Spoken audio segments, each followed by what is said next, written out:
오늘 말씀은 안심하라 두려워하지 말라라는 제목으로 하나님 말씀 함께 나누도록 하겠습니다.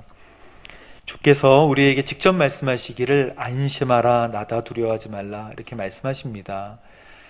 여러분, 우리가 아프거나 또는 어떤 경제적인 어려움에 당하거나 또 내가 감당할 수 없는 엄청나게 어려운 일들을 겪으면 먼저 덜컥 우리에게 찾아오는 것은 두려움입니다. 두려움의 문제를 해결할 수 있는 사람은 아무도 없습니다. 두려움은 그냥 찾아오는 것이죠. 근데 그 두려움이 찾아올 때 주님을 붙드는 것, 이게 믿음인데 저조차도 우리 모두도 그렇게 덜컥 주님을 붙들고 믿음으로 반응하기가 어렵다는 것입니다.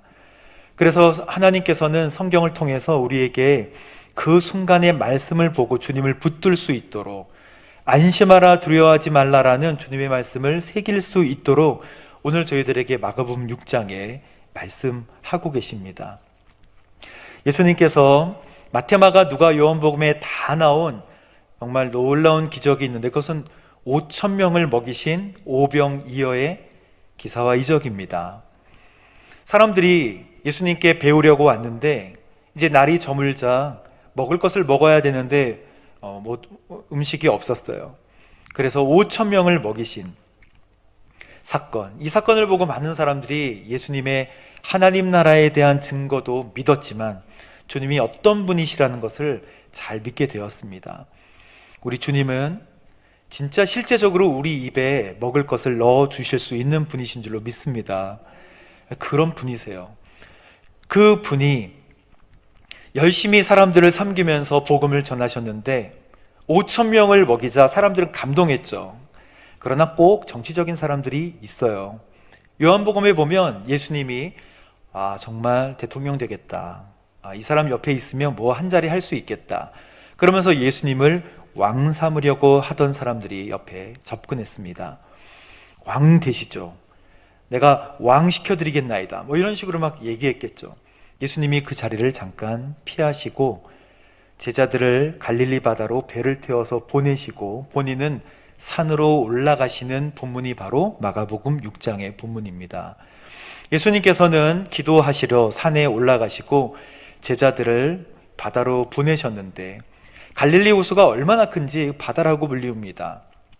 근데 이게 갑자기 이날 새벽에 엄청난 풍랑이, 엄청난 바람과 파도가 이 제자들을 괴롭혔던 거예요. 베드로와 야고보, 요한 다 어부 출신이었기 때문에 웬만한 파도는 이겨냈을 것입니다. 평생을 어부로 살았던 사람들이 왜 배를 조종 못하고 바람을 예측 못했겠습니까?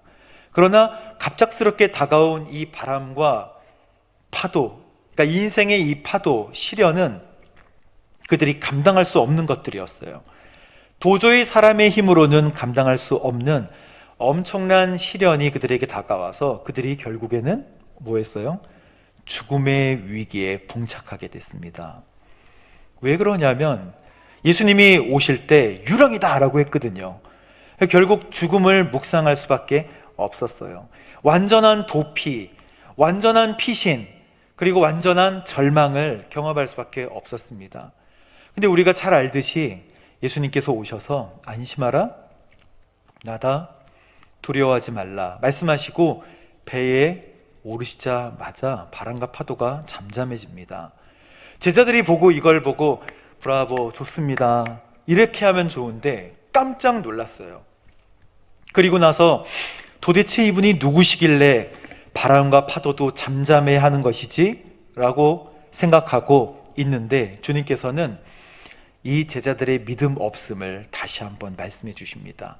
그리고 이 배가 육지로 다다랐을 때, 게네사렛이라는 육지에 다다랐을 때 많은 사람들이 또 예수님에게 찾아와서 예수님께 병고침을 받는 장면이 바로 마가복음 6장입니다.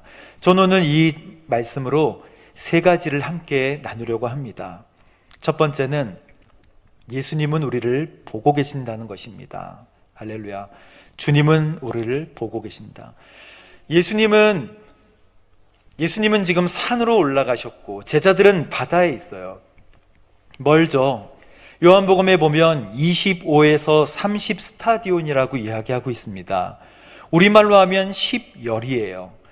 그러니까 사실은 4km 내지 5km 떨어져 있는 곳입니다.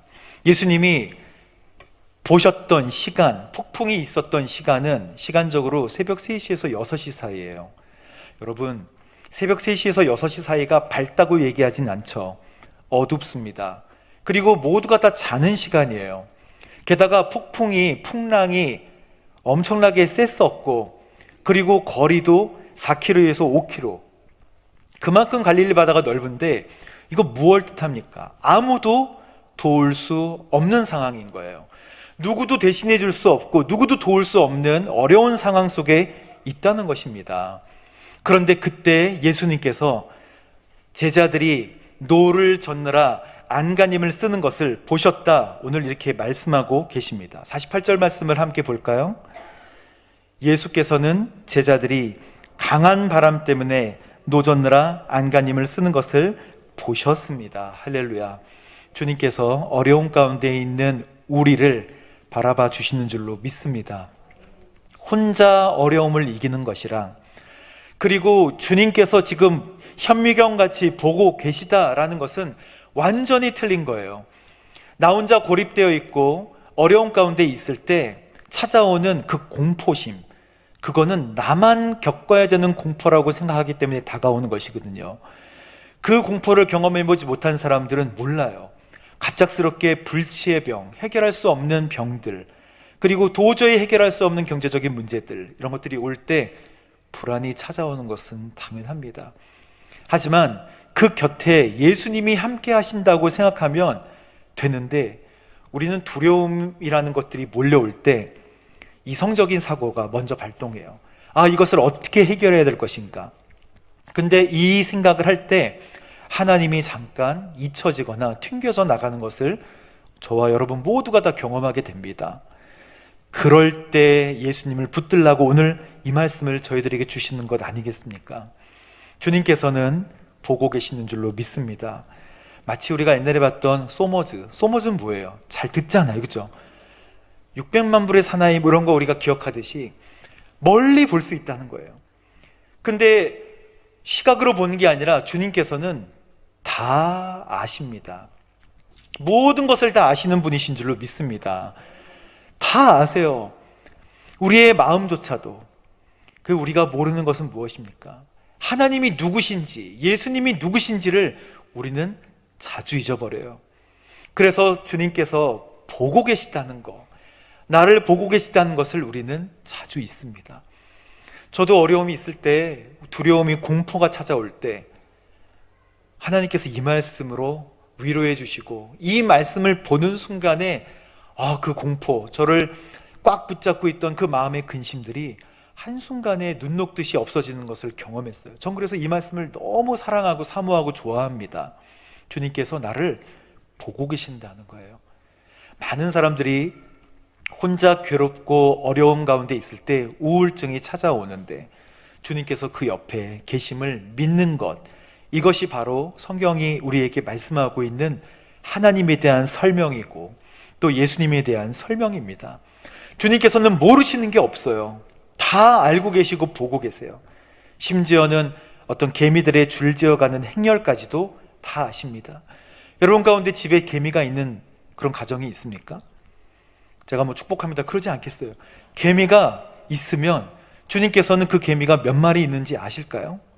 아십니다. 여러분 앞에 봄이라서 날아다니는 파리가 아니라 나비나 이런 것들이 있는데 그 나비가 하루에 몇 번의 날개짓을 하는지 주님께서는 아실까요? 아십니다. 내가 대충 한다 이게 아니고요. 정확하게 오늘은 13만 4,236번을 했느니라. 이렇게 주님께서는 다 알고 계세요. 주님께서는 우리를 창조하신 분이십니다. 그래서 우리의 어려운 점들을 주님께서 다 아시는 줄로 믿습니다. 이 말씀을 믿으면 우리는 벌써 안심하라, 두려워하지 말라, 나를 보고 계시는구나, 이 말씀에 우리가 위로를 얻는 거예요. 이제 두려움이 올 때 이 말씀을 꼭 기억하십시오. 예수께서는 제자들이 강한 바람에 노 젓느라 안간힘을 쓰고 있는 것을 보고 계셨다. 기도하고 계시지만 보고 계십니다. 주님께서 우리의 대제사장이 되어주세요. 우리와 하나님 사이를 연결하는 대제사장이 되어주십니다. 대제사장은 중간에 있어서 중보해 주시는 분이세요. 완전한 대제사장.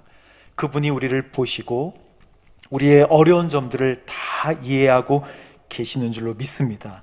두 번째는 주님께서는 상상할 수 없는 방법으로도 나에게 다가오실 수 있는 분이신 줄로 믿습니다.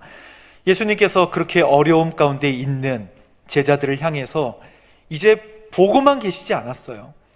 다가오십니다. 걸어서 오시는데 왜 물 위를 걸어오셨을까요? 하영주 목사님께서 이 말씀을 하실 때 저는 그 전까지는 멋있게 보이려고 걸어오시는 줄 알았어요. 그런데 배가 없잖아요. 우리 사람의 생각으로 볼 때 그때 배가 좀 있고 오리배라도 있으면 타고 올 텐데 아무것도 없잖아요. 새벽에 어떤 배들이 나옵니까? 어떤 고기잡이 사람들이 풍랑에 나옵니까? 아무 도움도 없을 때 우리의 도움은 어떤 경찰선이라도 하나 와서 우리를 도와줬으면 좋겠다. 아니면 풍랑에 우리가 좀 밀려가서 무트로 갔으면 좋겠다라고 합리적으로 생각을 하고 도움을 구하지만 사람의 도움으로 할 수 없을 때 주님은 그냥 물 위를 막 걸어서도 오시는 줄로 믿습니다. 우리는 우리의 상황들을, 저 여러분은 우리의 상황들을 이성적으로 만들어 가지만 하나님께서는 상상할 수 없는 방법으로도 우리를 도와주실 줄로 믿습니다. 내가 생각하지 못한, 내가 계획하지 못한, 나는 너를 네가 상상할 수 없는 방법으로도 너를 인도할 수 있는 여호와다. 주께서 말씀하세요. 정말 그러세요. 구약의 우리 왕을 보세요. 여호사밧 왕 같은 그런 왕들은 주님, 제가 도저히 이 아람 군대와 모압 군대를 감당할 수가 없습니다. 모압과 암몬을 감당할 수 없습니다. 했을 때 어떻게 도우십니까? 아무것도 할 수는 없지만 하나님의 방법으로 도우시잖아요. 그냥 찬양대가 만들어져서 찬양팀이 제일 앞에 서서 찬양하면서 가니까 하나님이 다 제하여 주시고 서로 싸워서 다 멸망하게 하여 주시는 줄로 믿습니다. 다윗도 어떻게 이 무리또라고 하는 건 물맷돌로 골리앗을 칠 수 있었겠습니까? 골리앗은 어려서부터 전장터에서 단련된 전사다라고 성경에 기록되어 있잖아요. 근데 귀여운 양을 치던 다윗이 어떻게, 그건 다윗의 용기도 있었겠지만 결국 이기게 해주신 그 싸움의 방법은 하나님이 상상할 수 없는 방법으로 이기게 하여 주신 줄로 믿습니다. 그러므로 주님께서는 물 위로도 걸어서 나에게 다가오실 수 있는 분이시다. 내가 도저히 계산으로는 나올 수 없지만 하나님께서는 상상할 수 없는 방법으로도 나를 도우실 수 있는 분이시다라는 믿음이 저 여러분에게 있게 되기를 주님의 이름으로 축복합니다. 우리는 하나님의 방법에 초점을 많이 맞춰요. A B 이렇게 도와주실 것이죠. 그러면 나의 시간에 맞춰주세요 라고 하는 크로노스의 시간에 맞추잖아요. 근데 하나님의 시간은 카이로스예요. 하나님의 때가 있는 거예요. 그 때가 내가 계획한 시간표대로 움직이지 않아도 하나님께서는 움직이세요. 결국에는 이루어 주세요. 이스라엘 백성들 보십시오. 아브라함에게 하나님께서 약속했지만 그 시간이 얼마나 지나요? 430년이 지납니다. 그래서 엄청나게 큰 민족이 고센 땅에서 불어나서 이제 고통스러울 때 모세를 통해서 해방시켜 주시고 인도하여 주시는 역사가 몇 년이 지나요? 430년. 사랑하는 성도님, 우리 때에, 내 때에 주님 다 이루어 주십시오. 이거는 내 바람이고, 하나님은 내 자손을 통해서, 내 가정과 가문을 통해서 결국에는 이루어 주실 줄로 믿습니다. 천국에서 지켜보면 되는 것이죠.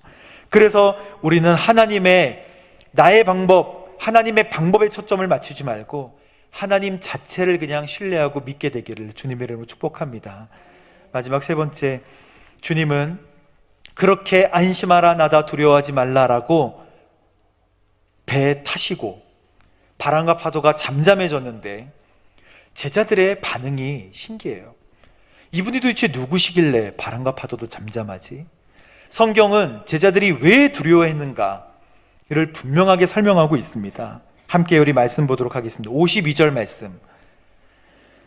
그것은 제자들이 예수께서 빵을 먹이신 기적을 보고도 아직 제대로 깨닫지 못하고 마음이 둔해져 있었기 때문이다. 예수님께서 언제 오병이어의 사건을 일으키셨습니까? 바로 어제잖아요.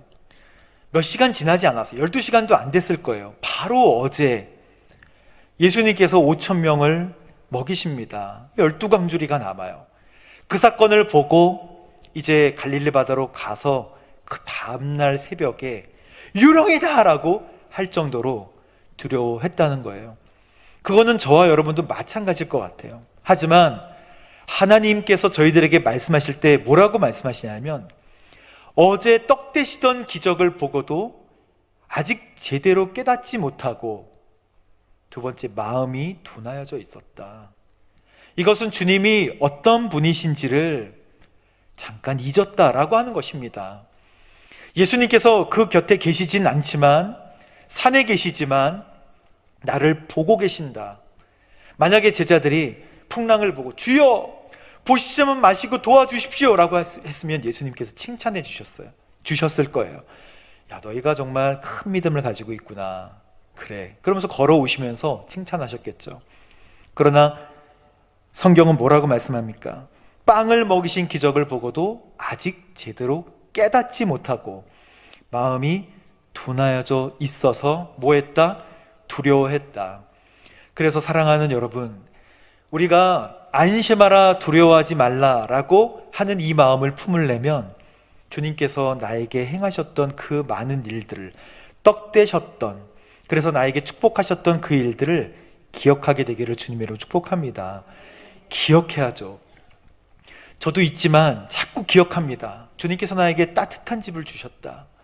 주님께서 나에게 입을 옷을 허락하셨다. 오늘도 반찬들을 맛있게 허락하셨다. 오늘도 내가 밥을 먹을 수 있음에 감사합니다, 주님. 그것도 기적 아니겠습니까? 그렇게 먹지 못하는 사람들이 많으니까. 하나님께서 우리에게 주신 것 다 감사하지 않습니까? 매일매일이 만나와 메추라기로 주시는 것 같은 기적인 줄로 믿습니다. 그러므로 어려움을 만날 때 주께서 어제까지 나를 먹이시고 입히셨던 이 사건을 주님 기억합니다. 주님, 나에게 믿음을 더하여 주옵소서. 우리가 고백하게 되는 저와 여러분 되시길 주님으로 축복합니다. 이 배가 그리고 나서 게네사렛에 도착을 해요. 근데 도착하자마자 정말 많은 사람들이 예수님을 어떻게 해요? 기다리고 있었다는 말씀입니다. 그리고 기다리고 있었던 사람들이 다 주님 앞에 고침을 받아요. 오늘 말씀 함께 보겠습니다. 55절 말씀, 54절부터 보겠습니다. 시작. 그들이 배에서 내리자 예수를 즉시 알아봤습니다. 여러분, 즉시 알아봤대요. 이것도 놀랍지 않습니까? 얼마나 기다렸으면. 예수다, 즉시. 자, 55절 시작. 사람들은 온 지역을 뛰어다니며 예수께서 계시는 곳이면 어디든지 아픈 사람을 자리에 눕힌 채 짊어지고 오기 시작했습니다. 예수께서 가시는 곳이면 어디든지 마을이든 도시든 농촌이든 할 것 없이 사람들은 아픈 사람들을 시장에 데려다 두고 예수의 옷자락이라도 만질 수 있도록 간청했습니다. 그리고 손을 댄 사람 모두 병에서 나았습니다. 할렐루야. 오늘 55절에 보면 사람들은 온 지역을 뛰어다니며 예수님께서 계시는 곳이면 아픈 사람들을 자리에 눕힌 채 짊어지고 오기 시작했다. 그냥 와서 정말 고치시는가 보자, 이거 아니었어요. 예수님 앞에 반드시 고침을 받는다라는 믿음을 가지고, 그래서 누워있는, 걸어서 올 수 없는 사람까지도 질질질질 끌고 왔다는 거예요. 자기의 엄마, 아빠, 그리고 자기의 자녀, 도저히 의사의 손으로도 사람의 능으로도 고칠 수 없는 그 사람들을 어렵게 끌고 예수님 앞에 왔는데, 어디에 왔어요? 시장에 데려다 놨다는 것입니다. 왜 그랬을까요? 예수님께서는 시장을 다니셨으니까. 반찬 사러 다니신 게 아니라 예수님께서는 많은 사람들을 만나시려고 될 수 있으면 많은 사람들이 있는 곳으로 지나가셨습니다. 그러니 오늘 우리 지나가 주실까요? 우리에게도 지나가 주실 줄로 믿습니다. 그런데 이 사람들이 신기한 것은 손을 대기를 간청했고 손을 댄 사람마다 다 병에서 나았대요. 보통 많은 사람들이 있으면 한두 명 낫잖아요. 이 말씀은 사실은 마가복음 6장이지만 마가복음 5장 한 장을 뒤로 넘겨보면 혈루병 앓던 여인의 이야기가 나옵니다. 혈루병 앓던 여인들은 예수님께서 야이로가, 회당장 야이로가 자기 딸을 고쳐달라고 해서 그 시장 사이로 지나가실 때 그때 뒷공무니로 몰래 와서 옷자락을 만졌던 사람 아니겠습니까? 왜 그러냐면 내가 예수의 옷자락에만 손을 대어도 나을 것을 믿었기 때문에, 그래서 깜깜한 방 안에 부정한 채로 있었지만 나와서 주님을 터치했다는 거예요. 예수님이 누가 내 옷에 손을 대었느냐 말씀하세요. 내 능력이 나간 것을 내가 알았다. 그 여인 한 사람만 고침을 받았어요. 예수님과 함께 몰려다니는 무리들이 굉장히 많았죠. 서로 명함을 교환하면서 악수하면서 어깨동무하면서 예수님을 호위한 사람들은 많았지만 고침받은 사람은 누구뿐이었어요? 한 사람, 혈루병 앓던 여인 한 사람뿐이었다는 것입니다. 그것은 무엇을 얘기하냐면 믿음으로 예수님을 터치하는 사람이 진짜 예수님의 능력을 경험하게 된다는 것이에요. 많은 사람들이 예수님의 이름을 부르고 영접하고 찬양했지만 예수님의 능력이 그 사람에게 머리끝부터 발끝까지 고침을 받은 사람은 딱 한 명뿐. 이게 소문이 났을 거예요. 그렇지 않습니까? 이게 소문이 났을 거예요. 그러니까 사람들이 이 성경의 6장 여기에 시장에다 데려다 놓고 일단, 그리고 마음의 준비를 한 것이죠. 주님이면 반드시 고친다. 왜냐하면 그때 지나가셨을 때 믿음으로 반응했던 그 혈루병 앓던 여인은 고침을 받았잖아. 그러니까 우리 엄마 아빠도 고칠 수 있어. 그래서 믿음을 가지고 옷자락에만 손을 댈 수 있도록 부탁을 했어요. 그리고 그 옷자락에 손을 댄 사람들은 성경에 보면 그리고 손을 댄 사람은 모두 병에서 나았더라. 할렐루야. 이 말씀 믿습니다. 그때 몇 명만 너는 고침받았어? 이게 아니고요. 믿음으로 간절히 기다리다가 그때 그랬지. 그 여인이 정말 고침을 받을 줄로 믿고 터치했더니 나았지. 우리도 기도하자. 기도하고 있었던 것 아니겠습니까? 우리도 지나가면 옷자락만 만지자. 부탁 안 해도 괜찮다. 옷자락만 만지자. 그랬더니 다 나았대요. 전 이 말씀을 너무 소중하게, 이 말씀이 여기에 기록된 거를 너무 감사합니다. 우리도 다 와서 여기서 찬양하고 기도하고 있지만 정말 믿음으로 주님, 내가 주님을 터치합니다. 나에게 역사하여 주옵소서. 믿음의 옷자락을 만지는 우리들에게 역사하여 주실 줄로 믿습니다. 오늘 그래서 주님께서 안심하라 나다 두려워하지 말라 라고 하는 이 말씀이 우리의 말씀이 되려면 첫 번째, 예수님은 우리를 보고 계시는 분이시다. 지금도 세밀하게 다 알고 계시고 이따 집에 가서 뭐 할지도 다 알고 계세요. 주님께 찬양과 경배 올려드리시길 바랍니다. 그리고 동행함을 감사하시기 바랍니다. 두 번째, 나에게 도움이 필요할 때 아직 해결되지 않은 모든 문제라도 상상할 수 없는 방법으로도 나를 도우실 수 있는 줄로 믿습니다. 안 되면 걸어와 주십시오. 물 위를 걸어와 주십시오. 내가 본 적도 없고 들은 적도 없지만 그 방법을 사용하여 주옵소서. 믿음으로 고백하게 되길 바랍니다. 마지막으로 믿음으로 터치하는 사람을 도와주실 줄로 믿습니다. 예수님 믿는 사람들과 찬양하고 경배하는 사람들 많지만 오늘 이 순간에 주여 믿음으로 터치하게 하여 주옵소서. 그래서 주님 지나가실 때 터치하는 그 믿음이 저 여러분에게 있게 되기를, 그래서 안심하라 나다 두려워하지 말라 이 말씀이 나의 말씀이 되기를 주님의 이름으로 축복합니다. 기도하겠습니다. 하나님 아버지 감사합니다. 오늘 이 말씀을 저희들에게 주심을 감사합니다. 주님, 두려움이 이 세상에 살아갈 때 사라지거나 없어지진 않지만 주님 그 두렵고 어려운 순간마다 주님 지켜주실 줄로 믿습니다. 아버지 하나님, 주님 정말 잘 믿게 하여 주옵소서. 그리고 어려움 순간에, 위기의 순간에 주님 놓치지 않게 하여 주옵소서. 나를 보고 계시고 상상할 수 없는 방법으로도 도와주실 수 있는 분이신 줄로 믿습니다. 주님 붙잡고 터치할 때 도와주실 줄로 믿습니다. 이 믿음 저희들에게 허락하여 주옵소서. 예수님의 이름으로 기도합니다. 아멘.